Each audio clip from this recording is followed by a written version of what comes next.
Hrvatskom narodu je Hrvatska radiotelevizija koja je javni servis uskratila pravo na informaciju, uskratila pravo na djelovanje, jer 9. ožujka, odnosno 9. veljače u Europskom domu Hrvatski suverenisti kao platforma predstavljeni su i tome je dano vrlo mala pozornost, odnosno možda minutu, puno sam je rekla. Od tada, znači gdje smo se mi predstavili kao istaknuti pojedinci, udruge,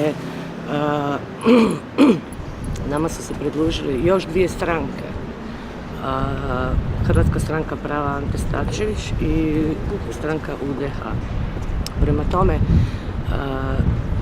iz dana u dan mi rastemo, no međutim uskraćivanjem prava od javnog servisa na javno djelovanje, prava na informaciju, oni vrlo vješto u stvari manipuliraju tim medijskim prostorom u koji oni nas ne puštaju. I postavlja se pitanje zašto izvlače samo koaliciju HKS-HRAST, koja je nama jako važna, zaista jako važna. No međutim, tu su sada u toj platformi već 4 stranke i na dnevnoj bazi se zaista pridružuju sve više i više pojedinaca i udruga i bit će još i stranaka najvjerojatnije i tako dalje.